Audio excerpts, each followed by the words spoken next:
ইচ্ছা ছিল যে আমার যে আমি এমন একটা প্রফেশনে বিয়ে করব যে আমাকে একটা ডিসিপ্লিন লাইফে আরো সুন্দর করে নিয়ে আসবে। যদিও আমি সবসময় ডিসিপ্লিনের মধ্যে থাকার ট্রাই করি, যেহেতু আব্বু ফ্রিডম ফাইটার, দাদা ছিল ব্রিটিশ পিরিয়ডের পুলিশ অফিসার।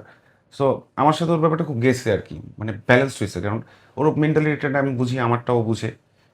আর না বুঝলে তো এটা এত দূর আগাতো না। আর ওই যে প্রপোজ করার ক্ষেত্রে বলেন, এই ক্ষেত্রে তখন আমি বলছি যে আমার ফ্যামিলিটা কি মিডিয়া পার্সন বলতে, মানে সিঙ্গার বলতে পারেন, এই লাইনে হচ্ছে কি আমি একজন, অন্য কেউই নেই, মানে মামার সেক্টরও না, চাচার সেক্টরও না, খালারও না।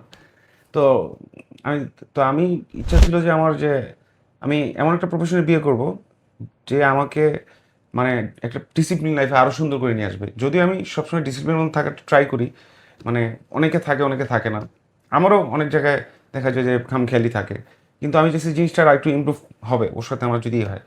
তো আমি ভাবি না আর কি যে মানে তখন আমি বলছি যে বিয়ের দিকেই আগাই, মানে এখন তো আর ওই বয়স নাই যে প্রেম করবো বা এটা করবো। তখন ওই এই জিনিসটা ওকে অনেক ইমপ্রেস করছিল আর কি।